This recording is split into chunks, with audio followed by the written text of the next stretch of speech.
প্রধানমন্ত্রী রাজের শুভেচ্ছা স্বাগত।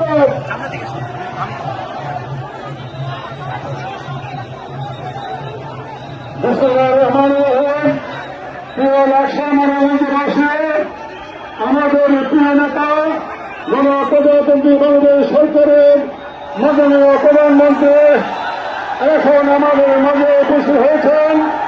আমাদের লাকসাম মনোবাসীকে অভিনন্দন এবং দোয়া দেওয়ার জন্য উনি এখানে উপস্থিত হয়েছেন।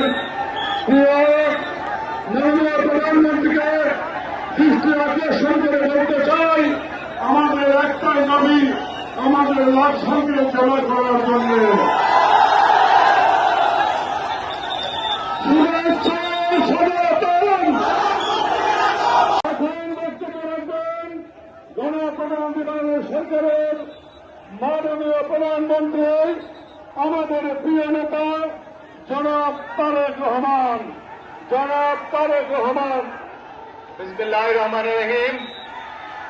উপস্থিত মুরব্বীবর্গ, উপস্থিত এলাকাবাসী ভাই ও বোনেরা, আমার প্রিয় সহকর্মী বৃন্দ, আসসালামু আলাইকুম। কেমন আছেন আপনারা? কেমন আছেন? ভালো আছেন? আলহামদুলিল্লাহ।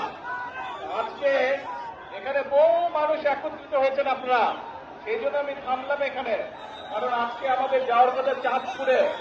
আপনারা জানেন নির্বাচনের আগে আমরা মানুষের কাছে, দেশের মানুষের কাছে বলেছিলাম যে আমরা সরকার গঠনে সক্ষম হলে ইনশাআল্লাহ আমরা দেশে খাল খননের কর্মসূচির কাজ শুরু করব। আমরা সেই মোতাবেক সারা বাংলাদেশে সরকার গঠনের পর থেকে খাল খনন কর্মসূচির কাজ শুরু করেছি। তারই অংশ হিসেবে আজকে আমি চাঁদপুরে যাচ্ছি। ইনশাআল্লাহ এই লাকসাম এবং মনোহরগঞ্জে অনেকগুলো খাল আছে যেগুলোর কাজ শুরু হবে ইনশাআল্লাহ। সেই খালগুলোর পুনর্খননের কাজ শুরু হবে এবং সম্ভব হলে ইনশাআল্লাহ আমি আপনাদের সাথে এসে সেই কাজের উদ্বোধন ইনশাআল্লাহ ঘোষণা করব। প্রিয় ভাই বোনরা, শুধু খাল খননই নয়, আমরা অনেকগুলো কথা বলেছিলাম দেশের মানুষের কাছে। তার মধ্যে একটি ছিল ফ্যামিলি কার্ডের কথা আমরা বলেছিলাম। দেশের মায়েদের হাতে, প্রত্যেক পরিবারের হাতে, প্রত্যেক পরিবারের মায়ের হাতে আমরা ফ্যামিলি কার্ড পৌঁছে দিব বলেছিলাম। মনে আছে আপনাদের সে কথা?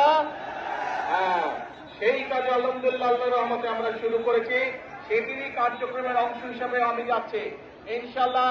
এই এলাকার আপনারা বিএনপির হাতকে শক্তিশালী করবেন ইনশাআল্লাহ। বিএনপির দেশের মানুষের যে সকল কাজ সেগুলো পর্যায়ক্রমিকভাবে সম্পন্ন করবে এবং আমরা আমাদের প্রত্যাশিত বাংলাদেশ ইনশাআল্লাহ গড়ে তুলব ধীরে ধীরে।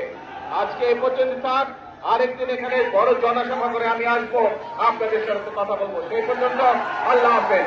বাংলাদেশ জিন্দাবাদ।